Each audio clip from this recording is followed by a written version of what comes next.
वाञ्छाकल्पतरुभ्यश्च कृपासिन्धुभ्यैव च पतितानां पावनेभ्यो वैष्णवेभ्यो नमो नमः। नमो महावदन्नाय कृष्णप्रेमप्रदायते कृष्णाय कृष्णचैतन्यनाम्ने गौरात्रिषे नमो नमः। हे कृष्ण करुणा सिन्धो दीनबन्धो जगत्पते गोपीश गोपिकाकान्त राधा कान्त नमस्ते। तप्त कांचन गौरांगी राधे वृंदावनेश्वरी भानुसुते देवी प्रणमामि हरिप्रिये। हा देवी तुका भूमि उदन्वदायते अस्य प्रसादमकुतस्य जनस्य कृत्वा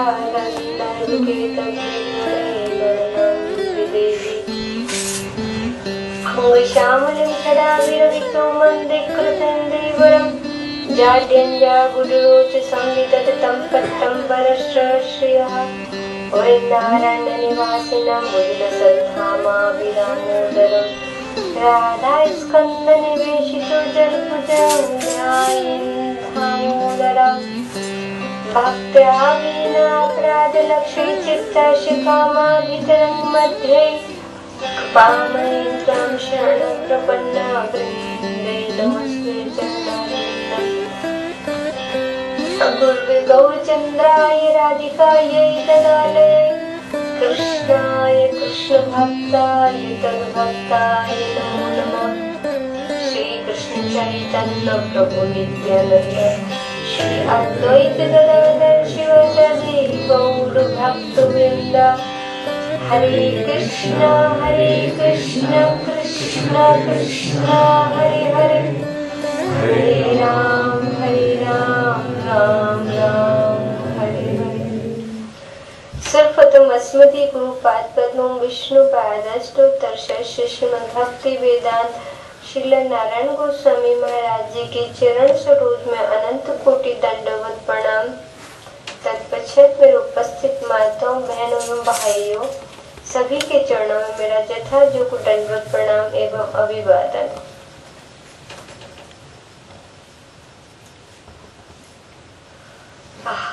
बड़े सौभाग्य से ये दिन मिलता है कि जब भागवत कथा सुनने को और करने का अवसर प्राप्त होता है। कहते हैं सुत दारा और लक्ष्मी पापी केहू होए असंत समागम हरि कथा तुलसी दुर्लभ दोए।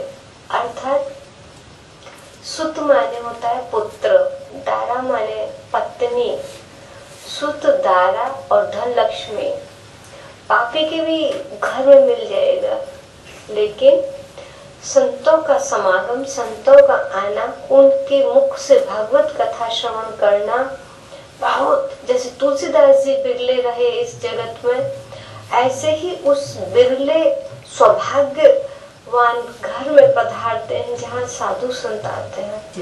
और साधु संत भी जिसमें भागवत कृपा अनुग्रहित हो। और अभी आप कल हम सुन रहे थे, आप क्या हृदय के भावों को आप बोल रहे थे। वास्तव में जब हनुमान जी लंका में पहुंचते हैं, श्री तुलसीदास जी कहे हैं कि हनुमान जी जब लंका में पहुंचे सीता जी का पता करने के लिए, तो सब खोज दिया उन्होंने, सब खोजा, पूरी लंका खोजी पर सीता जी का कहीं पता नहीं चला। अंत में नव तुलसी का वृंद देख देख कपिश हरि राय, अर्थात एक तुलसी का पौधा देखते ही कपि माने हनुमान जी बड़े प्रसन्न हो गए। कहते हैं जरूर यह तुलसी का पौधा है तो जहाँ करो जरूर कोई ना कोई भक्त निवास करता है। तो श्री विभीषण जी उस समय सोए हुए थे और जैसे विभीषण जगे, जगते ही उन्होंने कहा राम राम राम। उस राम ध्वनि सुनते ही हनुमान जी एकदम रोमांचित हो गए और कहते हैं साधुओं से जान पहचान करने में लाभ होगा, हानि नहीं होगी, तो इनसे हमको कुछ जान पहचान कर लेनी चाहिए। तो जैसे राम जी जगह ना, विभीषण जी जगह, तो हनुमान जी उनके सामने प्रकट हो गए और बहुत सुंदर सत्संग हुआ है हनुमान जी का और विभीषण जी का वहाँ। उसको नहीं लेना, बस यही लेना है हमको। श्री विभीषण महाराज जी कहते हैं हनुमान जी से, बिन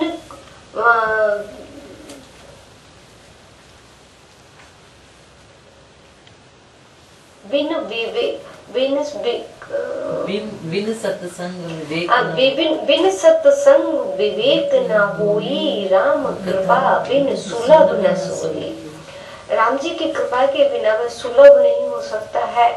आप मेरे को मिल गए हैं और जब मिल गए तो अब मुझे विवेक मेरा जागृत हो जाएगा। क्या विभीषण महाराज जी का ऐसा ही था विवेक? वो अपनी दीनता से ऐसा वर्णन कर रहे हैं। हम भक्ति बहुत करते हैं लेकिन दीनता नहीं आई तो वह भक्ति कहलाएगी नहीं। हमारे गुरु महाराज जी कहा करते थे कि वही वृक्ष झुकता है जिस पर फल लगे होते हैं, फल के बोझ से वृक्ष झुक जाता है। ठीक उसी प्रकार से वही भक्त झुकेगा, वही अपने को तृणादपि सुनिचे तरोरपि सहिष्णुना अमानि न मानदेन कीर्तनीय सदा हरि। जो दूसरों को सम्मान करता हुआ अपने सम्मान की लालसा नहीं करेगा और सबको अपने से ऊपर बड़ा मानेगा, वही मानेगा जिसमें भक्ति रूपी, जिसके हृदय में भक्ति रूपी फल लग गया है, वही झुकेगा, नहीं तो झुक नहीं सकता है। आज हम लोग आप लोगों के सामने वृंदावन से कुछ वस्तुओं को लेकर आए हैं। मेरे गुरु महाराज जी सबसे पहली बार विदेश में आए थे, 96 में आए थे गुरुदेव, हो सकता है 95 हो, मेरा नवी कंफ्यूज हो, 95 या 96 में गुरुदेव पहली बार आए थे विदेश में। तो मैक्स आप तो यहाँ सब अपने इंडियन लोग हैं तो कोई दिक्कत नहीं, लेकिन विदेशी लोगों की धारणा यह होती है कि भारत वर्ष बहुत गरीब वर्ष है और वहाँ से कुछ कमाने के लिए लोग यहाँ आते हैं और यहाँ से पैसा कमा कर ले जाते हैं, वहाँ को सुख शांति से जीते हैं। तो गुरु महाराज जी ने सबसे पहले यही कहा था कि मैं किसी गरीब भारतवर्ष से नहीं आया हूँ। आप मत सोच लेना कि मैं गरीब भारतवर्ष से आया हूँ, मैं धनाढ्य भारतवर्ष से आया हूँ और मैं ऐसी चीजों को लाया हूँ जिस चीजों को आप लोग ले लोगे तो परम शांति मिलेगी और ऐसी शांति मिलेगी कि तुम जन्म जन्मांतर, इस जन्म में नहीं, मैं जन्म जन्मांतर की गारंटी लेता हूँ। तब तक आप ठाकुर जी की सेवा में नहीं पहुँच जाओ, चाहे करोड़ों नहीं अरबों जन्म हो, मैं अरबों जन्म तक की गारंटी लेता हूँ, कभी तुमको दुख दर्द प्राप्त नहीं होगा।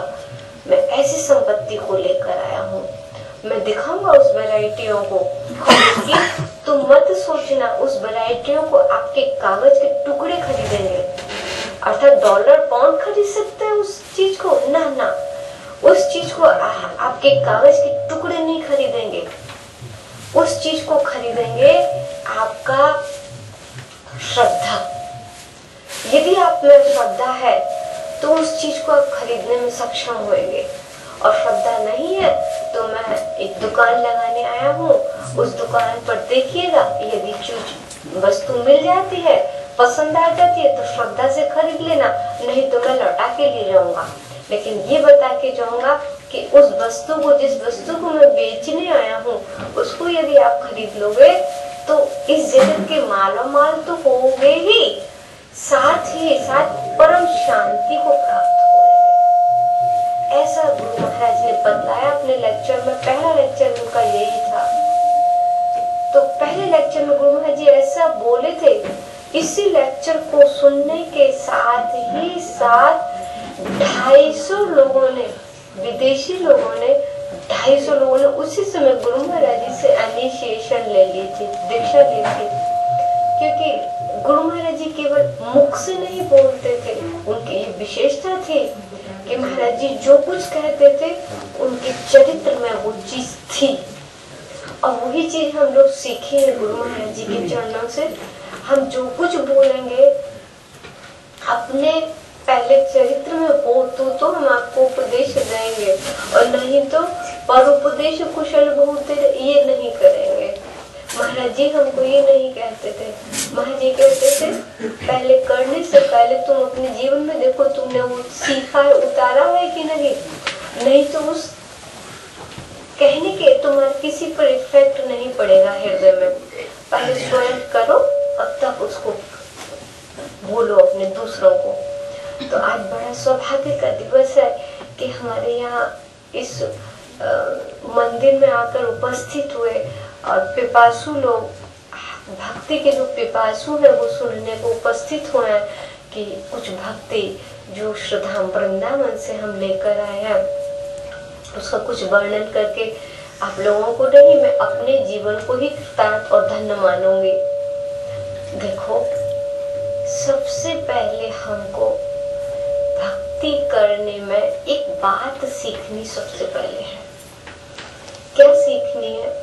मैं जब यहाँ प्रवेश कर रही थी तो देखा कि यहाँ बहुत देवी देवता विराजमान है, बहुत सुंदर, सबका सम्मान करना चाहिए।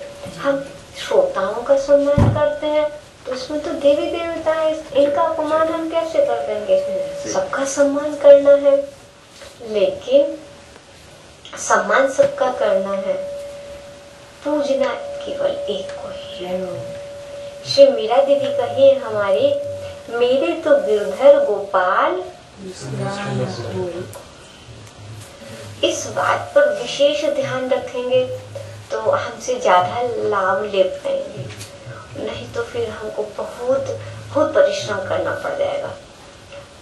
अर्थात जैसे हमारे गुरु महाराज जी कहा करते थे, जैसे एक लड़की अपने ससुराल में जाती है, नहीं पहली बार गई, उससे कुछ नहीं पता होता है, तो लेकिन उसका जो पति के साथ व्यवहार, उसका जो स्वभाव होता है एकमात्र पति के साथ ही होता है उसका, और पति के नाते से पति के भाई बहन, माता पिता, चाचा ताऊ, मामा नाना, जितने भी उसके रिलेटिव हैं, सबको वो सम्मान करती है।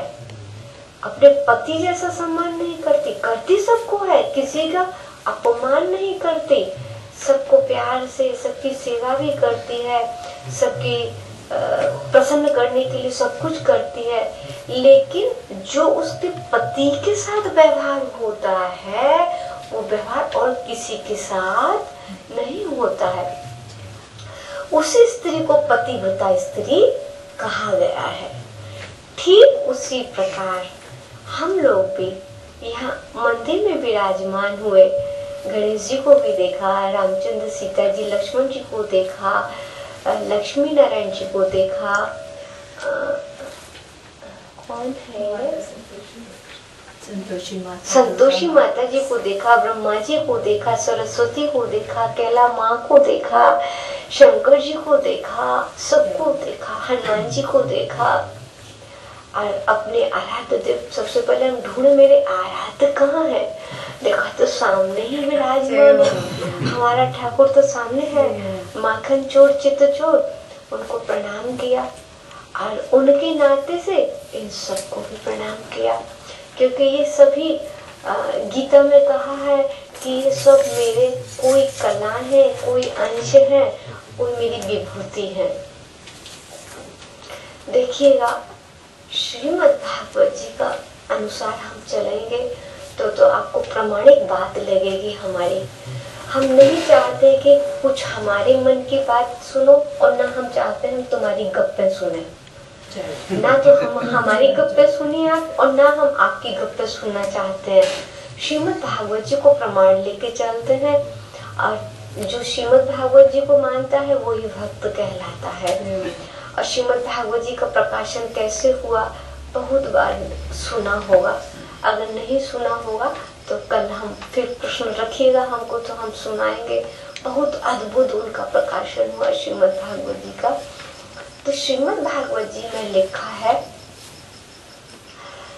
श्री वेदव्यास जी ने उसको प्रकाशित किया था, और उन्होंने 17 पुराण, 18 उपपुराण, उपनिषद, वेदों का भाग और महाभारत, गीता सबकी रचना कर दी, तब भी उनको सुख शांति नहीं मिल रही थी।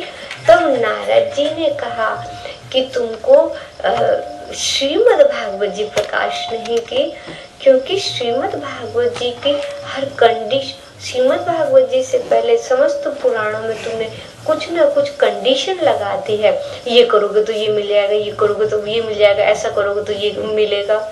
लेकिन तुमने कहीं भी ये नहीं लिखा कि ऐसा करने पर ठाकुर को चिर शांति मिलेगी। तो कहते क्या भगवान को भी अशांति होती है क्या? आप प्रश्न करोगे। नहीं, देखो भगवान की दो तरह की उपासना होती है, एक ऐश्वर्य उपासना, एक माधुर्य उपासना। ऐश्वर्य उपासना में बहुत सरल है, कहते तमेव माता च पिता तमेवा, तमेव बंधो च सखा तमेव, तमेव विद्या द्रविणं तमेव, तमेव सर्वं मम देव देवा। ये ऐश्वर्य भक्ति का प्रमाण है। और एक तरफ खड़े ठाकुर जी, जैसी तेरी इच्छा हो वैसा करो, ये ऐश्वर्य उपासना है और किसी डर के कारण की जाती है। अरे भगवान का भजन नहीं करेंगे तो नरक मिलेगा, और नरक बड़ा कष्टदायक होता है, कैसे कैसे कष्ट मिलते हैं उसमें। ऐसे भय से जो भजन किया जाता है उस भजन को ऐश्वर्य भजन कहते हैं। और माधुर्य भजन टोटल ऐश्वर्य के अपोजिट है। कैसा ऐश्वर्य भजन होता है? हम और आप उसके योग्य अधिकारी नहीं है, परंतु योग्यता अपने गुरु महाराज जी से स्वीकार करके उन्हीं की योग्यता को लेकर मैं कुछ कुछ वर्णन करूंगी यहाँ। ऐश्वर्य छोड़कर माधुर्य भाव से जो राधा कृष्ण का भजन किया जाता है, माधुर्य भाव में ठाकुर जी से लौकिक सद्बंधुवत उनसे रिलेशन रख लेते हैं। समझ में आ रहा है तो ठीक है, नहीं आता है तो आप लोग प्रश्न भी पूछ सकते हैं, और आप दोबारा भी अगर जो चीज समझ में नहीं है तो दोबारा भी मैं बोलने का प्रयास करके आपको समझाऊंगी। तो ठाकुर जी से लौकिक सद्बंधुवत उनसे व्यवहार रखा जाता है। जैसे वे 5 रसों से उनकी पूजा होती है माधुर्य रस में। 5 रसों से शांत, दास, सख्य, वात्सल एवं मधुर, इन 5 रसों से होती है। मधुर रस की उपासना श्री किशोरी जी को अपना प्रिया और श्याम सुंदर को अपने प्रियतम मानकर गोपी भाव से उनको रिझाना, लाड़ लड़ाना, प्रेम से उनकी सेवा करना और हर समय उनको अपने पास रखना, वो होता है माधुर्य। वात्सल्य रस से, वात्सल्य माने अपने श्याम सुंदर को या किशोरी जी को अपना लाला या लाली, बेटा या बेटी मानकर उनका लाड़ लड़ाना। जैसे नंद बाबा, यशोदा मैया, कीर्तिका मैया और वृषभानु बाबा ने इनको लाड़ लड़ाया था। जो अपना बालक समझकर इनको लाड़ लड़ाता है उसको वात्सल्य भाव कहते हैं। जैसे बहुत सुंदर एक कथा बता दें हम। एक कबीरदास जी और तुलसीदास जी दोनों बैठकर कथा कर रहे थे। जहाँ 2 संत मिलते भगवत चर्चा होती है, तो दोनों कथा कर रहे थे। तो कथा करते करते बहुत जोर से देखा गांव के लोग भीड़ की भीड़ भाग रही है। तो पूछा भाई क्यों भाग रहे हो? बोले जल्दी भागो, जल्दी भागो। क्यों भाग रहे? कि हाथी पागल आ गया है। पागल हाथी था, पागल हो गया है। और पागल हाथी तो किसी को देखता नहीं है, किसी को अपने पैरों के तले रौंद देगा, किसी को मार डालेगा, कुछ पता नहीं है। सब लोग अपनी जान बचा बचा कर भाग रहे थे। कबीरदास हमारे सूरदास जी ने तुलसीदास जी से कहा, तुलसीदास जी जल्दी चलो, जल्दी चलो। तो तुलसीदास जी कहते हैं, अरे तुमको अपने इष्ट से इतनी भरोसा नहीं, वो तुमको एक हाथी से रक्षा करेगा। बस इतनी कहते कहते तुलसीदास जी कहते रह गए और सूरदास जी तो भाग गए और ऊपर वृक्ष के ऊपर चढ़ गए। तुलसीदास जी बैठे रहे वहीं। जब हाथी चला गया, सारी भगदड़ खत्म हो गई, शांति हो गई, तो सूरदास जी नीचे उतर कर आए। सूरदास जी ने तुलसीदास जी से पूछा, वार्तालाप होने लगी। तो तुलसीदास जी बोले, हम नहीं बात करते तुमसे। बोले क्यों? अरे तुमको अपने इष्ट देव पर इतना भरोसा नहीं कि तुमको एक हाथी से रक्षा कर सकता है, तो क्या तुम्हारी उपासना है? तो उन्होंने कहा, देखो आपको तो अपने ठाकुर पर विश्वास है, मेरा ठाकुर तो माखन का खवैया है, छोटे छोटे उसके दूध के दांत निकले हैं, उसको मेरे को उसकी रक्षा करनी है, ना कि मैं वो मेरी रक्षा करेगा। मेरा तो छोटा सा लाला है, गोदी में खेलने वाला है, वो मेरी कैसे रक्षा करेगा। आपके तो ठाकुर धनुष बाण लेकर हर समय तैयार रहते हैं, एक बाण मारेंगे हाथी मर जाएगा। हाथी से बचने के लिए आपके ठाकुर सक्षम है, मेरा ठाकुर सक्षम नहीं है। इसको कहते शुद्ध माधुर्य भाव कि वात्सल्य भाव वाले माता पिता हमेशा यही दिखते रहते, मेरा कन्हैया भूखो होगा, अभी भाई कछु भूख लग रही होगी, और खवावे पिवावे के लिए मैया लाड़ कैसो लड़ावे है। ब्रज में हमारे ठाकुर जहाँ गैया चरावे जावे है, वहाँ पर बोला है कि अरे लाला को भूख लगी आई होगी, अपने सेवक सेविकाओं के द्वारा कन्हैया के लिए छाक भेजती है। वहाँ पर कैसा लाड़ लड़ाती है, कहती है मेरे कन्हैया कछु न जाना। ऐसा लाड़, कन्हैया की ईश्वरता बिल्कुल भूल जाते हैं वो लोग, और शुद्ध माधुर्य वात्सल्य से कन्हैया का जो लालन पालन करते हैं, वो कन्हैया क्या जाने। कोई हमारी विपत्ति भी आएगा, कोई असुर आया ब्रज में, तो कन्हैया से नहीं कहती कन्हैया तू मेरे को बचा इनसे, वो तो कहती कन्हैया तू पहले मेरे गोदी में आ जा बेटा, तेरी मैं रक्षा करूँ। और उनसे असुरों से रक्षा करने के लिए अपने भगवान पूजित भगवान शालिग्राम नारायण से प्रार्थना करती हैं, नारायण भगवान आप मेरी कन्हैया की रक्षा कर दो। और कोई मैया के यहाँ कोई साधु संत पहुंच जाए तो मैया बहुत सेवा करती है उनकी, और मैया साधु सेवा करने के बाद वो साधु बड़े प्रसन्न हो जाते हैं, और साधु संत कहते मैया हम तेरी सेवा से बहुत प्रसन्न है, अब तू जो कुछ मांगना है तो मांग ले, तुम होते हम तेरे को देंगे। तो मैया कहती है देख बाबा मैं तुझे और कछु ना मांगू, बस यही मांगू हूँ कि देख मेरा लाला बुढ़ापे में जाए, और मैंने बुढ़ापे में मैं जब वृद्धावस्था में तब तो मेरे एक लाला को जन्म भयो, और सकल को तो वो कारो कर उठो है, लेकिन मैं बहुत जल्दी नजर लग जावे है।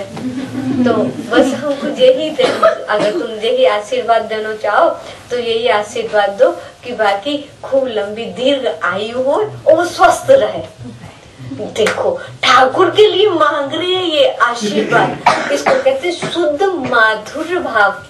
ऐसी उपासना करने वाले बिरले होते हैं। अब वो ठाकुर का लाड़ लड़ाए कि बेचारे इन देवी देवताओं का लाड़ लड़ाए। समझ रहे हैं ना हम क्यों कर रहे हैं ये कथा। तो ये माधुर्य भाव उनका रहा। और सख्य भाव क्या है? ऐश्वर्य सख्य भाव भी है, माधुर्य सख्य भाव भी है।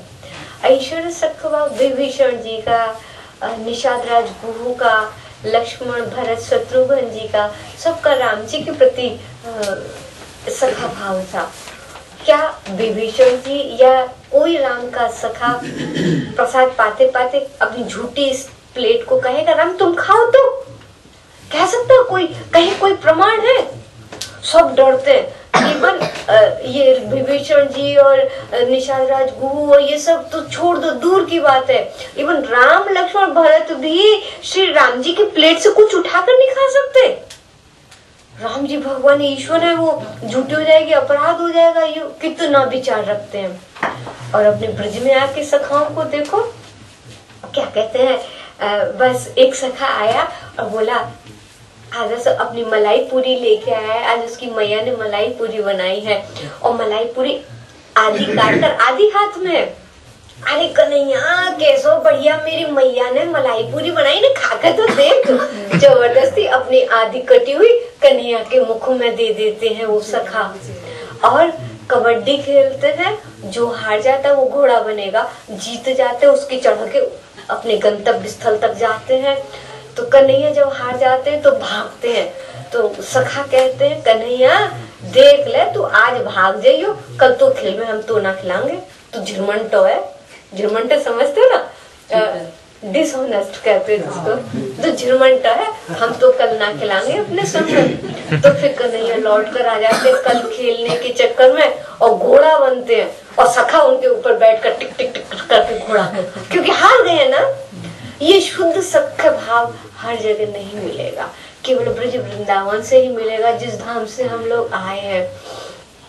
इसको सखा, माधुर्य सख्य और ऐश्वर्य सख्य कहते हैं। और दास कैसा होता है? दास होता है जैसे हनुमान जी। हनुमान जी की दासता बिल्कुल अद्भुत और निराली है। श्री राम जी के चरणों में बैठे रहते हैं और हर पल हर क्षण उनकी सेवा में नियुक्त रहते हैं। और ऐश्वर्य भाव रहता है, ये ईश्वर है, मैं इनका सेवक हूँ। ये ऐश्वर्य भाव युक्त माधुर्य भाव होता है, ये ऐश्वर्य युक्त दास्य भाव है। और अपना दास भाव वृंदावन में देखो कैसा होता है। आहा, अक्रूर जी पता है ऐश्वर्य भाव थे, ऐश्वर्य भाव के उपासक थे। जो कंस उनको भेज रहा था वृंदावन में, जाओ अक्रूर तुम जाके कृष्ण बलराम के साथ में नंद को बुला लाओ। जब जा रहे थे रथ हाँकते हाँकते, क्या भाव थे, आहा आज मैं ब्रज में जाऊंगा तो नंद बाबा से मिलूंगा। नंद बाबा से मिल कन्हैया दौड़ो आएगा और कहेगा बाबा जी कौन है बाबा? तो बाबा कहे बेटा ये मेरा छोटो भैया है, तेरो चाचा लगे, चाचा जब वो प्रणाम कर बेटा, जो आशीर्वाद ले। तो जब वो कन्हैया मुझको प्रणाम कर को जैसे झुकेगा तो मैं प्रणाम नहीं कर दूंगा, जड़ से मैं गोदी में उठा लूंगा, मैं को मुख चूमूंगा, सिर चूमूंगा, वो प्यार करूंगा, जैसे एक बच्चा को लाड़ दुलार करते ऐसा प्यार करूंगा। ऐसे भाव में डूबते हुए आ रहे थे। और ये तो अक्रूर जी का सख्य भाव और दास भाव। और हमारे ब्रज के दास भाव कैसे होते हैं? अगर बहुत एजेड है, जैसे नंद बाबा की उम्र के हैं दास, तो कन्हैया को अपने गोदी में लेते हैं, उसको लाड़ दुलार करते हैं, उसको पुचकारते हैं, अपने नंद बाबा सा प्यार करते हैं। और यदि उम्र में कुछ छोटे हैं तो सखा की तरह से सख भाव युक्त उनका दास स्वभाव होता है। ये बस ब्रज में ही संभव है और कहीं संभव नहीं है। इसको माधुर्य दास कहते हैं। और शांत किसको कहते हैं? शांत में एक तरफा प्रेम होता है। जैसे शांताकारम भुजगशयनम, ये वैकुंठ का है कि ठाकुर कैसे सर्पशैया पर शयन करते हैं। सारे शांत भाव के दास एक तरफ खड़े रहते हैं हाथ जोड़कर और देखते रहते, कभी प्रभु हमको दृष्टि उठाकर देख ले, कभी प्रभु हमको नेत्र से स्नेह करके बुला ले। एक तरफा प्रेम है, दो तरफा नहीं होता है। जैसे अभी तक तो आपने दो तरफा प्रेम देखा, बाबा का भी, लाला का भी, सखाओं का भी, कन्हैया श्याम सुंदर सखा का भी, दास का भी, ठाकुर का भी, दोनों तरफ का प्रेम होता है। लेकिन शांत प्रेम एक तरफा होता है। लेकिन हमारे ब्रज में शांत प्रेम होते हुए भी अकेला शांत भाव नहीं है, या तो माधुर्य मिश्रित शांत होगा, सख मिश्रित, वात्सल्य मिश्रित शांत भाव होगा। जैसे नदियों को देखो, मुझे वेणु गीत का एक श्लोक याद आ रहा है।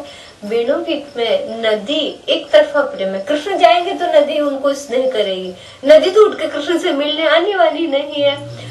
तो लेकिन यमुना नदी शांत, ऊपर से शांत भाव होते हुए भी भीतर से उनका श्याम सुंदर के प्रति मधुर भाव है, मधुर भाव है, कांता भाव है, प्रियतम भाव है। क्योंकि बाहर से देखने में वो यमुना जी है, परंतु भीतर से वो तो विशाखा देवी है। और विशाखा देवी तो श्री राधा जी की बड़ी लड़की सखी है, और राधा जी की जो भी सखियां हैं श्याम सुंदर से प्रियतम भाव रखती हैं। तो ब्रज में ना तो कोई शुद्ध दास भाव है, न शुद्ध शांत भाव है, सब मिश्रित मिले हुए हैं। तो अब बतलाओ, इन सब उपासनाओं को करने वाला कैसे फिर विभिन्न देवी देवताओं को पूजा करेगा? आ रही बात समझ में? बहुत कठिन है। अगर ये बात समझ में आ गई तो फिर भक्ति देवी को प्राप्त करना इतना कठिन नहीं है। श्री उद्धव जी, श्री कृष्ण उद्धव जी से कहते हैं 11वें स्कंद में, हे उद्धव, मेरी भक्ति दुर्लभ नहीं सुदुर्लभ, अत्यंत कठिन है। क्यों कठिन है? क्योंकि हम लोग ठाकुर को एकांतिक रूप से भजन नहीं कर पाते हैं। इन सब देवी देवताओं के पूजन में, आराधना में हम भटकते। देखो सच्ची सच्ची बात बता रही, इनकी आराधना करना कोई खराब बात नहीं है, ये बात समझ के रख लेना। इनकी आराधना में ये मत समझना कि इनकी आराधना कोई कम है। ठीक है, इनकी आराधना करने से प्रथम स्कंद के 3 अध्याय में आया है। परीक्षित महाराज जी सुखदेव गोस्वामी जी से पूछ रहे हैं, हे प्रभु, कृष्ण की आराधना सर्वोपरि है। श्रीमद् भागवत जी में कहा है, एतिक चांस कला पुंस कृष्णस्तु भगवान स्वयं। ये डेफिनेशन दी है। डेफिनेशन में मतलब ये होता है, डेफिनेशन में बिल्कुल निश्चित, उसमें तिल भर भी हम इधर से उधर नहीं कर सकते हैं, उसको डेफिनेशन कहते हैं। तो डेफिनेशन रूप में हमको ये दिया है कि कृष्णस्तु भगवान स्वयं, स्वयं कृष्ण भगवान है, और कृष्ण की पूजा करने से समस्त देवी देवताओं की पूजा हो जाती है। परीक्षित महाराज जी प्रश्न पूछ रहे हैं, उन्होंने एक श्लोक और दे के बतलाया। उस श्लोक में 2 उदाहरण है, उस उदाहरण से आप और जल्दी अच्छे से समझ जाओगे। उदाहरण ये है कि जैसे देखो, हमारा कान, हमारी आंख देखने का काम करती है, कान सुनने का काम करते हैं, नासिका सूंघने का काम करती है, जिह्वा बोलने का काम करती है, हाथ काम का सेवा करने का काम करते हैं, पैर हमारे चलने के काम करते हैं। तो इन सबको शक्ति कहाँ से आती है? कहते हैं जैसे मुख में भोजन करने से, मुख में भोजन करने से सबका भोजन, सारी इंद्रियों को अपने आप ही भोजन मिल जाता है। अलग से फिर ये नहीं कि एक्सरसाइज आपको भी दे, कोई इसको दे, कोई इसको, क्योंकि इनको कहाँ से शक्ति आएगी, भोजन नहीं दिया जाएगा। तो क्या करते हैं? ऐसा नहीं करते। भागवत जी में कहते हैं जैसे मुख में भोजन देने से सारा सर्वांग अपने आप पुष्ट हो जाता है, शक्ति संपन्न हो जाता है, अलग से कोई भोजन देने की आवश्यकता नहीं पड़ती। दूसरा उदाहरण देते हैं, जैसे वृक्ष के डाल, वृक्ष के तले में अगर जल दे दिया जाए तो वृक्ष के सारे टहनियाँ, पत्ते, फूल, मंजरियाँ, पुष्प, फल सब हरा भरा हो जाता है। अलग से फिर जरूरत नहीं पड़ती कि उस टहनी को पानी दो, उस फूल को पानी दो, अलग अलग से कोई जरूरत नहीं पड़ती है। अगर हम अलग अलग से देंगे तो वृक्ष नष्ट हो जाएगा, और यदि अलग अलग से इस अंगों में हम कुछ दें, भाई आँख की भी शक्ति चाहिए तो एक गसा इसको भी दो, थोड़ा सा इसको भी पिलाओ, थोड़ा सा जूस इसमें भी डालो, थोड़ा सा रस, ऐसा करना पड़ता है? नहीं करना पड़ता है। केवल मुख रूपी इंद्रिय में भोजन देने से सब सर्व अंग सुंदर, सबको शक्ति मिल जाती है। तो ठीक परीक्षित महाराज जी कहते हैं, हे प्रभु, आप बतला रहे हो कि कृष्ण भक्ति करने से समस्त देवी देवताओं की पूजा हो जाती है, सबकी फिर अलग से कुछ करने की जरूरत नहीं पड़ती, सब संतुष्ट हो जाते हैं। तो क्या जो देवी देवताओं की पूजा करते वो जानते नहीं इस चीज को? तो अगर जानते हैं तो फिर वो अलग से क्यों करते हैं? कितना सुंदर प्रश्न पूछा है परीक्षित महाराज जी ने सुखदेव गोस्वामी जी से। मानो हमारा ही प्रतिनिधित्व बनकर परीक्षित महाराज जी ने प्रश्न पूछा है। तो फिर परीक्षित महाराज जी का प्रश्न सुनकर सुखदेव गोस्वामी जी कहते हैं, देखो परीक्षित,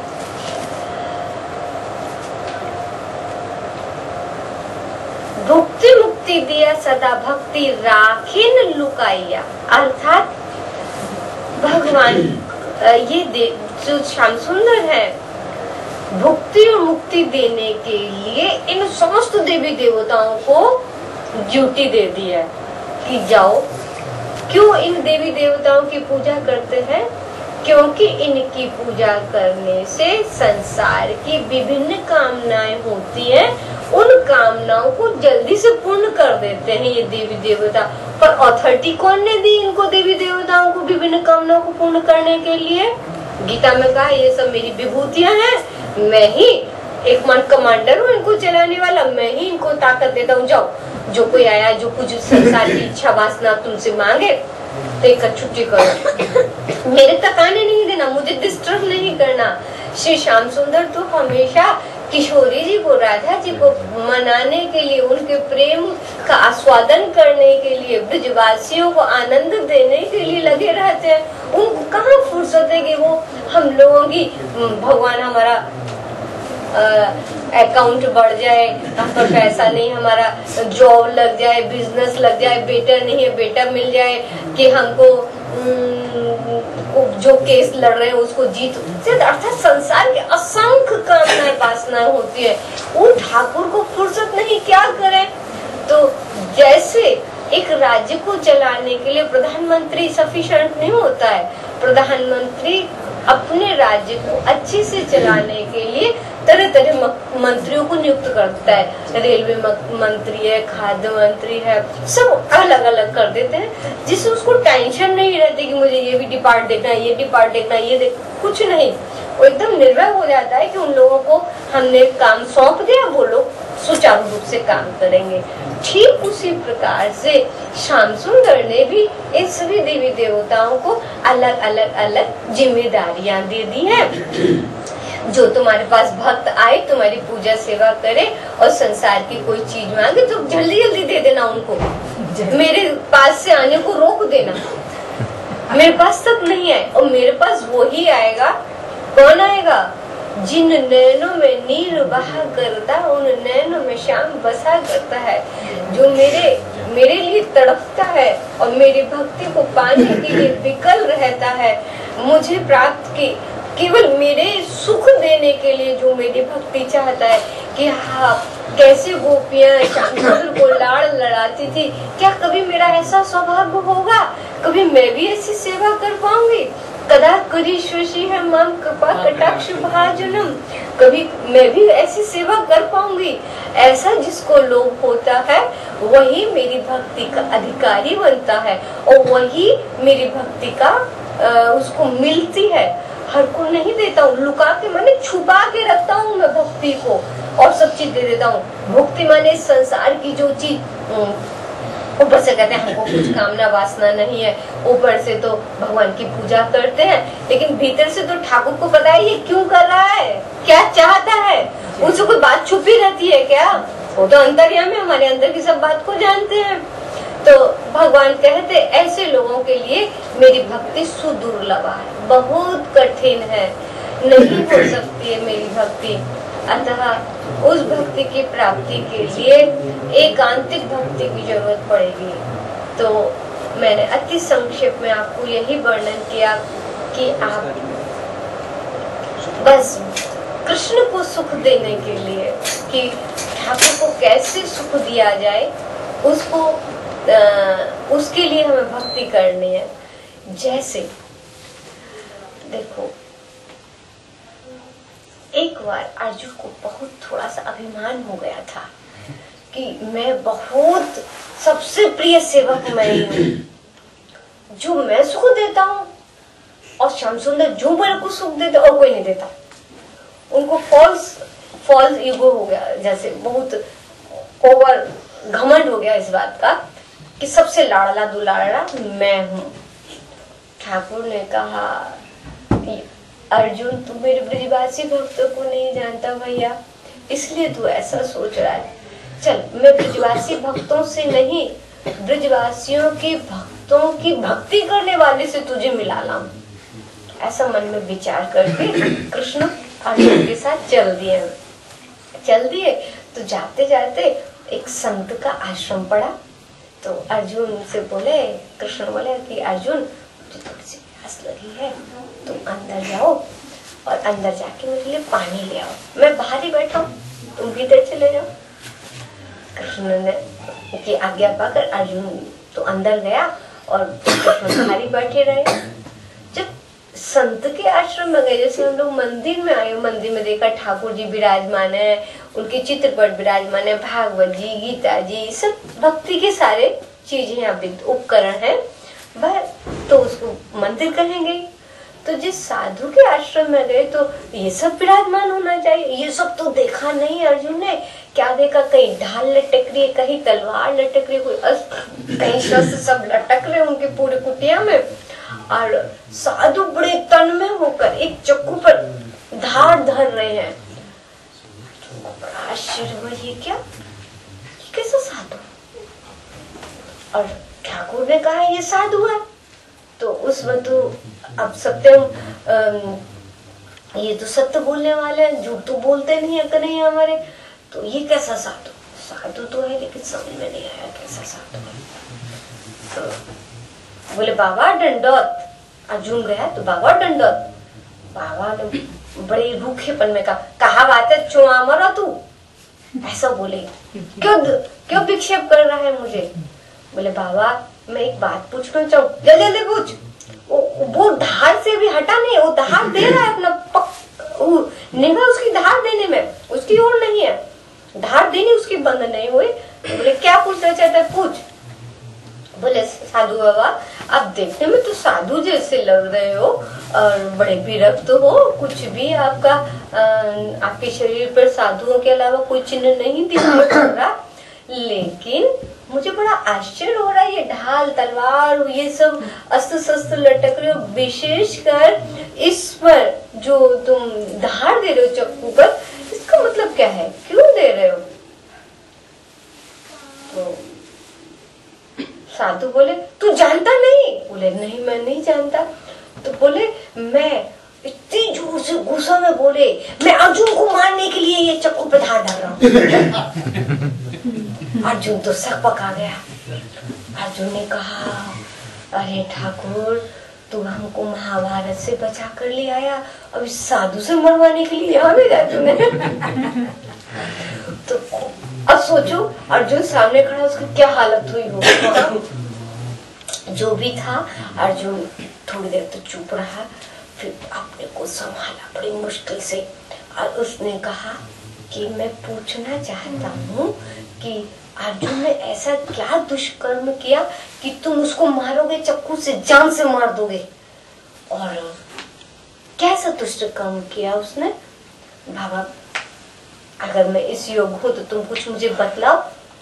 तो इसको सोचकर साधु कहते हैं इतना दुष्ट, साधु कहते हैं अर्जुन के लिए इतना दुष्ट बेईमान और निर्लज्ज, ऐसा भाषा यूज करके वो बोले ऐसा, अरे मेरे कन्हैया के ऐसे कोमल हाथ, ऐसे कि जैसे फूल उड़ जाए तो फूल का भी घाव हो जाए उनके शरीर में, हथेली में, इतने कोमल हाथों में, और घोड़े की कठिन रास दे दी और घोड़ा चलवाया, मेरे ठाकुर को ड्राइवर बनाया, और आपको लड़ने के लिए आप तो भीतर रथ के भीतर बैठा और मेरे ठाकुर के हृदय में बाणों को विधवाया उसने। मैं कैसे सहन करूं इसको? नहीं सहन कर सकता। और हमारे रसिक संत कहते हैं, जैसे आप लोग सब जो ड्राइविंग करते हैं वो जानते हैं कि राइट जाना है तो राइट का सिग्नल अंदर से दे देते हैं कि जो पीछे वाला है वो समझ जाए कि गाड़ी राइट जाएगी कि लेफ्ट जाएगी, उस सिग्नल से पता कर लेते हैं। तो अर्जुन लड़ रहा है, केवल ठाकुर तो ड्राइव कर रहे हैं, तो अब अर्जुन को पता है कि मेरा रथ राइट जाएगा कि लेफ्ट जाएगा, कहाँ जाना है। तो वो लाइट तो थी नहीं और लाइट तो दिखेगी भी नहीं क्योंकि घोड़े लंबे लंबे हैं, ऊंचे हैं। और दूसरी बात, इतनी जोर से ध्वनि हो रही है, नगाड़े बैंड बाजे बज रहे हैं। क्यों बजते हैं ये युद्ध में नगाड़े? क्योंकि इनको सुनकर जो योद्धा होते हैं उनका थोड़ा गर्म खून हो जाए, जोश आ जाए, जिससे खूब अच्छे से लड़ाई कर सकें, इसलिए बजते हैं वो। इतनी आवाज में ठाकुर सुन नहीं पाएगा कि राइट चलना है कि लेफ्ट चलना है। तो रसिक संत कहते हैं कि अपने दोनों पैरों को फैला लेते हैं अर्जुन, और दोनों पैरों को फैलाकर ठाकुर की पीठ पर पुश करते हैं। राइट जाना है तो राइट का पैर पुश किया, लेफ्ट जाना है तो लेफ्ट का पुश किया। इतना दुर्दांत, उसकी इतनी हिम्मत, मेरे कन्हैया के साथ ऐसा व्यवहार करेगा, अब उसको छोड़ूंगा नहीं, मैं उसको मैं छोड़ूंगा नहीं। वो गुस्से में लाल हो गए, वो तो पानी लेना टेना सब भूल गए और पैर रख के भागे अर्जुन। और हाँफते हाँफते अर्जुन बाहर आए। कन्हैया ने पूछा बड़े प्यार से, अर्जुन क्या हो गया, तू पानी नहीं लाया, मुझे बहुत जोर से प्यास लगी है। कहते प्यारे चलो तुम यहाँ से। बोले हुआ क्या, कुछ तो अरे पीछे बताओ, लंबे लंबे सांस भर रहे हैं। वो पूछ रहे क्या हुआ तुमको, क्यों लंबी लंबी सांस भर रहे हो?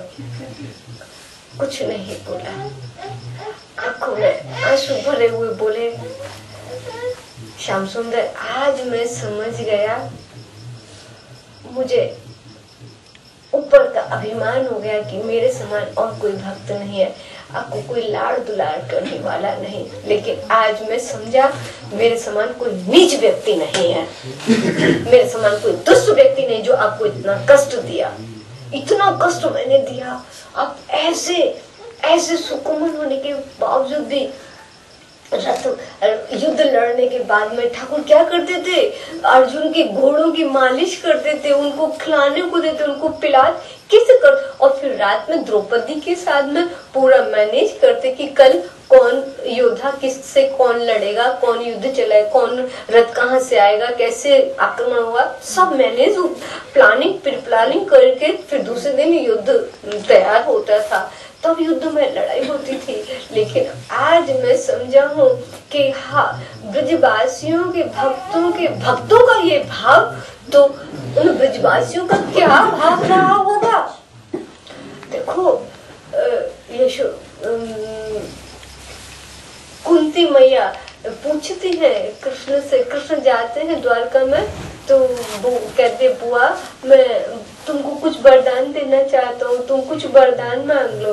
तो कुंती बुआ मांगती है कि मुझे भगवान विपत्ति दे दे। कृष्ण क्यों विपत्ति मांगी? क्योंकि विपत्ति होगी तो कन्हैया हमारे साथ रहेगा और हमारी विपत्तियों को दूर करेगा।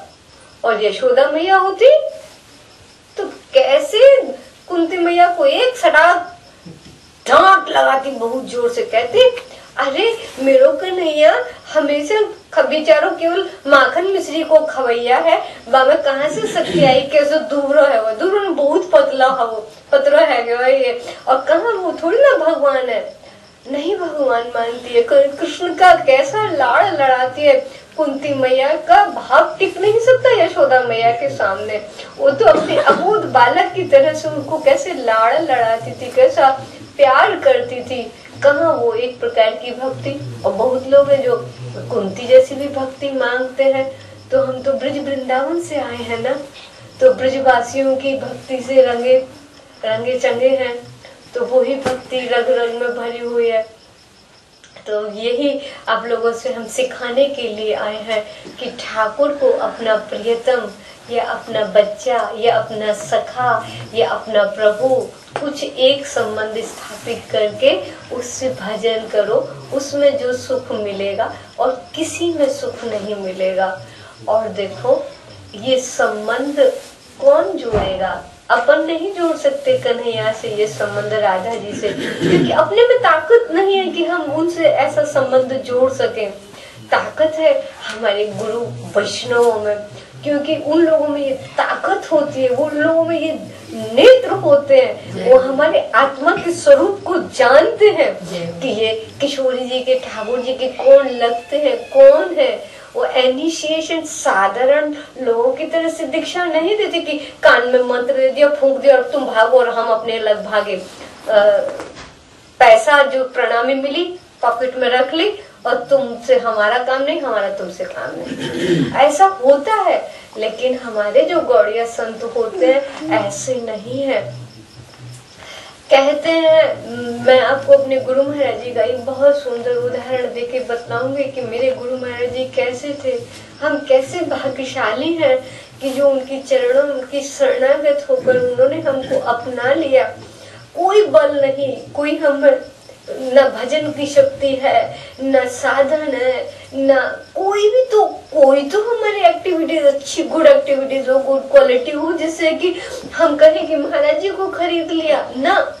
महाराज जी ऐसे कृपालु, ऐसे दयालु, में क्या बताऊं उनकी महिमा को। अगर मैं सहस्र मुख लगाकर करोड़ों जन्मों तक, जन्म जन्मांतर तक मैं वर्णन करती जाऊं, तब भी 1% भी गुरु महाराज जी के विषय में नहीं बोल पाऊंगी। लेकिन मैंने प्रत्यक्ष जो गुरु महाराज जी का देखा, अपनी आंखों देखा हाल में आप लोगों को सुना कर जाऊंगी। क्यों सुनाऊंगी? क्योंकि ऐसे संतों का संग नहीं मिले, ऐसे भक्तों का संग ना मिले तो हम ब्रज की भक्ति को प्राप्त नहीं कर सकते हैं। कहते कौन पावे जाको पार, प्रेम नदिया की सदा उल्टी बहे धार। इसका प्रेम पाना बहुत बहुत कठिन है। अरे ब्रज के भावों को प्राप्त करना, हम और आपकी तो बात छोड़ दो, नारायण की बख्श पर विलास करने वाली लक्ष्मी जी को प्राप्त नहीं हुआ। आज भी वो वृंदावन के उस पार, बीच में यमुना जी बह रही हैं, उस पार आज भी ये लक्ष्मी जी आराधना कर रही है ब्रज वृंदावन में प्रवेश करने के लिए। जब नारायण के बख्श विलासिनी श्री लक्ष्मी जी वृंदावन के धाम की महिमा नहीं समझ पाई, द्वारकाधीश कृष्ण, मथुरेश कृष्ण नहीं समझ पाए द्वारका वृंदावन की महिमा, ये शंकर जी हमारे वृंदावन के गेट कीपर गोपीश्वर रूप में, चक्लेश्वर रूप में खड़े हुए हैं, गेट कीपर बनकर ब्रज के। जब ये देवी देवता नहीं समझ पाए ब्रज की भावों को, तो हम और आप क्या समझ सकते हैं, कैसे वर्णन कर सकते हैं। हाँ, ऐसे ब्रजवासियों की, ऐसे संतों की, ब्रज रस रसिकों की कृपा हो जाए तो हम कुछ थोड़ा थोड़ा समझ सकते हैं। देखो अपने गुरु जी की महिमा इसीलिए बतला रही हूँ कि हम कितने बड़भागी हैं जो यहाँ मेरे गुरु महाराज जी से पदाश्रय, गुरु पदाश्रय करके बैठे हुए हैं। वो अत्यंत भाग्यशाली है। कहते अब मोई भरोसा हनुमंता, विभीषण जी कहते हे हनुमान जी अब मुझे पक्का भरोसा हो गया। क्या भरोसा हो गया? अब मोई भरोसा हनुमंता, बिन हरि कृपा मिले नहीं संता। बिना भगवत कृपा के संत नहीं मिलते हैं।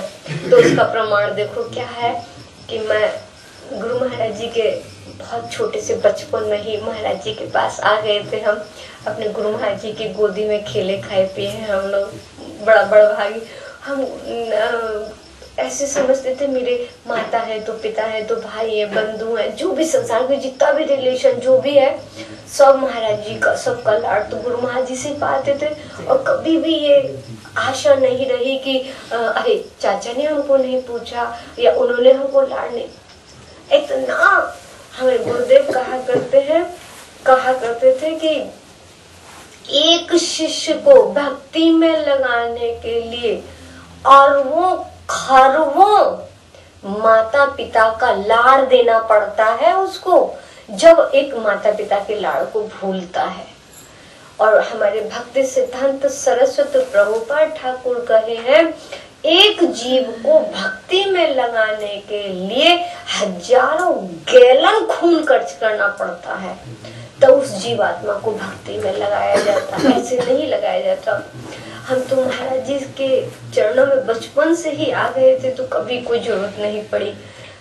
मैं जब अभी की बात बता रही हूँ, मैं एयरपोर्ट पर दिल्ली में जब वो लोग लेडीज लोग वो लेते हैं कि कुछ तो नहीं है, जब चेक कर रही थी तो उसने लेडीज ने मुझसे पूछा थी बहन एक बात पूछे तुमको। मैं कि बोलो, तुम्हारी एज क्या होगी? तो मैंने कहा हमारी एज, हमारे गुरु महाराज जी बतलाए हमेशा जो भी तुमको एज पूछे तो पूछो, हम 12 साल के हैं। तो उसको ये नहीं बोला हम 12 साल के। मैं हंस गई। तो बोले तुम अनमैरिड हो? मैं कहा कभी तो लड़कों को जानते हो किसको कहते हैं? हमने कहा I don't know what is the meaning of boy. क्यों नहीं? क्योंकि इसमें आप ये मत समझिए मैं अपना ईगो दिखाने के लिए आपको ऐसा बोल रही हूँ, नहीं नहीं, क्योंकि महाराज जी से इतने पालित पोषित हुए थे कि बॉय टॉय तो ये बहुत दूर की बात है। हमको कोई ये नहीं पता चला कि हमारी माताजी हमको प्यार करती है कि नहीं। कि माताजी ने, हम देखते हैं वो कैसे उसको देखते हैं हम दामोदरी को, कैसे दिन भर वो बेचारी अपने दोनों बच्चों के चक्कर में लगी रहती है, उसे कैसे खिलाती है, लाड़ लड़ाना, ये करना ये करना। हमारी माताजी ने कभी हमको नहीं ऐसा किया। कभी खा लिया तो ठीक, नहीं खाया तो ठीक, कभी लाड़ से कभी ये नहीं कहा बेटा तूने नहीं खाया तो तू खा ले, और नहीं खा रही तो क्यों नहीं खा रही, भूख नहीं लगी तो चलो तेरे को डॉक्टर को दिखा, कुछ नहीं। ये सब गुरुजी की बड़ी विशेष कृपा रही थी कि संसार के संबंधियों ने भी हमको कभी बाधा नहीं डाली। और तो बड़े आश्चर्यचकित हो गई वो हमारी एयरपोर्ट वाली, देखते मैंने तो पहला ऐसा व्यक्तित्व देखा है, और जो तुम्हारी सादगी वो तुम्हारे शरीर से झलक रही है। अपने का तो हमको क्यों समय खराब कर रही है, हमारा सामान उधर से आ रहा होगा, हमें जाने दे। हम भाग आए। तो महाराज जी हमको कैसे पाले थे, एक बार हम गुरु महाराज जी के कमरे में बैठे, महाराज जी हमको रास पंचाध्याय पढ़ा रहे थे। मैं पढ़ रही थी, पुस्तक, एक पुस्तक मेरे पास थी, एक पुस्तक गुरु जी के पास से। गुरु महाराज जी हमको रास पंचाध्याय पढ़ा रहे थे। तो जिधर पीछे गेट है तो नेचुरल मेरी पीठ हो गई, महाराज जी का मुख होगा उधर। तो एक लड़का, बड़ा अप टू डेट लड़का था, लगता था हमारे ब्रज का लड़का नहीं है, वो था भी नहीं ब्रज का, जींस पेंस पहन के खड़ा हुआ था महाराज जी के दरवाजे पर। तो महाराज जी पढ़ाते पढ़ाते हठात दृष्टि गई, तो बोले महाराज जी की तो भाषा जिन्होंने सुनी है वो ये धन्य धन्य करतार, तो कितनी मीठी थी उनकी बोली, पूछो मत। तो उन्होंने बड़े मीठे स्वर से कहा बेटा तू कौन है? बस महाराज जी की ये बात सुनते वो बच्चा अपने को संभाल नहीं पाया, इतना रोया इतना रोया, इतना रोया। महाराज जी जब रोया तो महाराज जी को ऑटोमेटिकली कुछ अटैच सा हुआ। बोले बेटे तुम क्यों रो रहे हो, क्या बात है? बोले कि क्या मतलब गुरुजी मेरे 2-3 दिन हो गए, मेरी माता जी पधार गई। बोले क्या हुआ, कैसे पधार गई तुम्हारी माँ? तो उन्होंने कहा वो माँ मेरी आपसे दीक्षित थी, आपकी शिष्या थी। अब नेचुरल गुरु माँ जी का एक संबंध हो गया, शिष्या थी तो संबंध हो गया। संबंध होने से महाराज जी और भी थोड़ा सा इंटरेस्ट और जगह उनका। उन्होंने पूछा उससे क्या हुआ? बोले महाराज मैं बॉम्बे से आया हूँ, मैं बॉम्बे का रहने वाला हूँ, और मेरे मामा नाना जी मथुरा के हैं। मेरी माँ मथुरा की थी, विवाह उनका बॉम्बे हुआ था, लेकिन बहुत अच्छी पार्टी थी, खूब धनाढ्य लोग थे। तो उन्होंने कहा कि गुरु महाराज जी मेरी माँ ने इतना हल्ला मचाया, 2 दिन पहले मुझे गुरु महाराज जी की यहाँ की जन्माष्टमी देखनी है, मैं जाऊंगी मैं जाऊंगी मैं जाऊंगी। हम सब ने बहुत मना किया, माँ अभी रिजर्वेशन नहीं मिलेगी। उन्होंने गुरु महाराज कोई बात नहीं सुनी और अपने सूटकेस में 2 साड़ी डाली और ऐसी अकेली चल दी बिना रिजर्वेशन की। हमने ट्राई किया फ्लाइट की टिकट मिल जाए, कुछ मिल जाए, कुछ नहीं मिला गुरु महाराज। अंत में उनको ट्रेन में चढ़ाए और हम टीटी को 500 रुपये दिए थे और कहा कि जैसे भी इनको एक बर्थ सोने को दे देना, सुबह तो उतर जाएंगी मथुरा ये। जैसे तैसे हम चले आए और उधर से हमने मामा जी को फोन कर दिया, मामा जी माँ आ रही हैं, आप रिसीव कर लीजिएगा स्टेशन पर जाकर। वो माँ आ गई और आ गई। हमारे यहाँ गुरु महाराज जी ऐसे मनाते हैं जन्माष्टमी। जन्माष्टमी से एक दिन पहले बहुत बढ़िया, बहुत बड़ा एक प्रोसेशन निकालते हैं। वो पूरे मथुरा के नगर में भ्रमण करता है, उसमें कई झांकियां होती हैं और कई ग्रुप्स होते हैं अलग अलग भक्तों के कीर्तन करते हुए। तो प्रोसेशन मेरी माँ ने देखा है और रात्रि 11:30 बजे प्रोसेशन लौट कर आया है, 12:30 बजे प्रसाद पाया है मेरी माँ ने और लौटकर अपने मामा जी के यहाँ गई है। जन्माष्टमी के दिन प्रातः काल ही 4:30 बजे मंगला आरती होती है हमारे यहाँ और उस दिन भागवत जी की समाप्ति पर समाप्त नहीं होती, भागवत कंटिन्यूअस चलती रहती है। तो उसने पूरे दिन, सुबह 4:30 बजे की माँ मेरी जम गई यहाँ पर, और रात्रि में 1:30 बजे वो घर पहुंची है। 12:30 बजे तक तो अभिषेक हुआ, ठाकुर का जन्म हुआ, जन्म होते प्रसाद बढ़ते और प्रसाद पाते पाते उन्हें 1:30 बजे घर पहुंची। 1:30 बजे तो मामा जी बोले, बहन तो इतनी देर से क्यों आई है? बोले नहीं तू मत रोक हमको, मैं इसको केवल इसी फंक्शन को, इसी महोत्सव को तो मैं करने आई हूँ, क्या तेरे घर में सोने आई हूँ क्या? तो भैया भी चुप हो गए, कुछ बोले नहीं। तीसरे दिन नंदोत्सव होता है। नंदोत्सव वाले दिन श्री स्वामी महाराज जी का आविर्भाव है। उस दिन उनकी व्यास पूजा होती है। तो गुरु महाराज जी व्यास पूजा सुबह मनाते हैं। महाराज जी कुछ स्वामी महाराज जी के विषय में बोलते हैं, स्वयं पुष्पांजलि देना, आरती करना, बहुत अच्छी प्रसाद होता है, बहुत अच्छा प्रसाद। वो प्रसाद भी पाया है मेरी माँ ने। दोपहर का महाराज जी बहुत सुंदर, इतने सुंदर रूप में नंदोत्सव करते हैं, बतला नहीं सकते, उसका वर्णन अवर्णनीय है। गुरु महाराज जी नंदोत्सव की है, नंदोत्सव भी मनाया है, नंदोत्सव का प्रसाद भी पाया है मेरी माँ ने। प्रसाद पाकर करीब 3:30 पौने 4 बजे घर पहुंची। तो भैया से बोली, भैया मेरे जरा हार्ट में दर्द हो रहा है। तो भैया उसी समय अपनी गाड़ी निकालकर माँ को वृंदावन ले गया, रामकिशन मिशन हॉस्पिटल। हॉस्पिटल का नाम क्या है? रामकिशन, रामकृष्ण मिशन हॉस्पिटल ले गया। डॉक्टरों ने डिक्लेयर किया इनको हार्ट का अटैक है। तो सलाइन दे दी, ऑक्सीजन दे दी, और उनकी भाभी उनके पास थी। 9वीं के दिन एडमिट रही है वो, 10वीं उन्होंने निकाली है। अभी एकादशी आ गई थी, ब्रह्म मुहूर्त 3 बजे थे। 3 बजे थे तो जल्दी से वो उठी है, मेरी माँ उठी है और अपने हाथ से सारी नली वली हाथ से फेंक दी निकाल कर। तो मेरी मामी जी कहती है, दीदी आप क्या कर रहे हो? दीदी आप क्या? बोले बोलो मत, कुछ मत बोलो, चुप रहो तुम लोग, और जल्दी से मेरे कपड़े बदल दो। उन्होंने सारे कपड़े बदलवाए हैं, 12 तिलक लगवाया है, और तिलक लगा के जैसे मैं बैठी हूँ ऐसे बैठ गई है, और अपनी भाभी से कह रही है, देखो देखो देखो राधा कृष्ण आ गए हैं, देखो मुझे बुला रहे, वृंदावन में बुला रहे, देखो मेरे गुरुजी आ गए हैं। मेरे महाराज जी कहते मेरे गुरुजी आ गए हैं, और गुरुजी मुझे बुला रहे हैं, आवाज दे रहे हैं मुझे, बस हाँ गुरुदेव, हाँ गुरुदेव।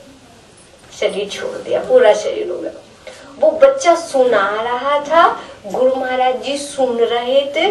सुनते सुनते महाराज जी एकदम भावावेश में, जैसे उनके सैफरन कलर के कपड़े, और ऐसे भावावेश में उनका लाल मुख हो गया। लाल मुख होकर बोले, गुरुदेव मैं जिस लिए ये कथा सुनाई हूँ अब सुनिएगा बड़े एकाग्र चित्त से। गुरु महाराज जी को लाल मुख हो गया। महाराज जी बोले, देखो जिसने इन हाथों से अपने हृदय रूपी गमले में अब मेरे से कृष्ण भक्ति वासना रूपी बीज लगवाया है, अर्थात आपके शब्दों में बोल दूं, दीक्षा ली है। आपके शब्दों में ये है कि जिसने दीक्षा ली है इस शरीर के द्वारा, वो चाहे अपने पिछले जन्मों के संस्कार से नरक जाएगा, तो मैं नरक जाऊंगा उसका उद्धार करने के लिए, जब तक उसका पीछा नहीं छोड़ूंगा, जब तक उसको स्वरूप में प्रतिष्ठित ना कर दूं। गुरुदेव ये है गुरुदेव। और ऐसा कहते कहते मैं बैठी थी, मैं सुन रही थी वहां। वो लड़का अंदर नहीं है क्योंकि वो अछूत हमारे मानते हैं। 9वें दिन पवित्रता होती है, 11वें दिन पूरी तरह से होती, तो बच्चा अछूता होने के कारण महाराज जी के अंदर कमरे में प्रवेश नहीं किया, चरण नहीं छुए गुरुदेव के। महाराज जी इतना, ये जैसे बैग और ये इतना ही डिस्टेंस होगा महाराज जी का, और कहते कहते बस महाराज जी एकदम जैसे साइंस लेस हो गए। महाराज जी के हाथ देखे तो एकदम पानी जैसे, चरण के तलुआ देखे तो गुरु महाराज जी के बिल्कुल ठंडे हो गए थे। उस समय माधव महाराज जी का नाम था नवीन कृष्ण ब्रह्मचारी। तो मैंने नवीन प्रभु को आवाज लगाई, नवीन प्रभु, नवीन प्रभु। जल्दी से भाग, पास में रसोई कर रहे थे, भाग कर आए। बोले क्या हुआ सविता? बोले क्या हुआ? महाराज जी को देखो, जल्दी से महाराज जी को इलेक्ट्रॉन घोल के दीजिएगा। महाराज जी को हाथ पैर रिले हैं उनके चरण और हाथ तलुए। थोड़ा सा उनको करीब 5-7 मिनट बाद थोड़ा सा उनको होश आया। तो महाराज जी को होश आया। हाँ, होश आते बोले क्या हुआ? मैंने कुछ कहा क्या? मतलब महाराज को कोई को अपनी जागृत अवस्था में कुछ नहीं बोले गुरु महाराज जी, बोले कुछ नहीं। नवीन बाबू बंगला में कहते हैं, अपनी बंगला लैंग्वेज यूज करते हुए, नहीं मत लो जल पी लो आप। महाराज जी ने इलेक्ट्रॉल पिया, इलेक्ट्रॉल पीकर थोड़े से शांति हो गए। इतनी देर में पी रहे थे, मैंने उस बच्चे को इशारे से कहा तुम चले जाओ भैया, तो वो थोड़ा सा हट गया, गुरु महाराज जी के गेट से थोड़ा सा पास हो गया और महाराज जी स्वस्थ थोड़े से हुए। तो नवीन बाबू बोले सविता अब तो बंद करो पढ़ाई, कल होगी। हो गया बंद करो, महाराज जी अब मालिश करेंगे। हमको भी मालूम था महाराज जी अभी इतनी तबीयत खराब हो गई, कोई मतलब ही नहीं है पढ़ाई का। हम भी बाहर आ गए, महाराज जी की मालिश करना सो हुई स्नान के। अब समझो हम लोग कितने भाग्यशाली हैं, ऐसे गुरु महाराज जी का पदार्थ कर लिए और महाराज जी हमको नहीं छोड़ेंगे। आप लोग मत समझना महाराज जी का शरीर पूरा हो गया तो वो हमको छोड़ कर चले गए, नहीं। महाराज जी हम और आप सबके हृदय में आकर विराजमान हो गए। हृदय में आकर महाराज जी हमको पग पग पर हमको संभाल करेंगे। हमारा एक कीर्तन है, भगवान के सच्चे भक्तों को पग पग पर इशारा मिलता है, तुम इधर चलो और उधर बचो। ये आप इशारा माने हृदय में स्थित गुरुदेव अपने आप ही हमको डायरेक्शन देते रहेंगे, इधर चलो इधर बचो, ऐसे करो ऐसे करो। हमारी हार्दिक इच्छा नहीं होती हम विदेश में जाएं और प्रचार करें, क्योंकि रग रग में हम ब्रज में वास लेने से, ब्रज में जन्म लेने से ब्रज भाव बड़े पड़े हैं, तो लगता है कि नहीं जाएंगे। लेकिन लगता है नहीं, गुरु महाराज जी की सेवा है, गुरु महाराज जी की सेवा नहीं की तो भक्ति देवी प्रसन्न नहीं होंगी। इस कारण से क्षणिक देर के लिए आते हैं, मन तो नहीं लगता लेकिन लगाना पड़ता है। कथा के माध्यम से, भजन के माध्यम से जैसे तैसे अपना लगा के रहते हैं।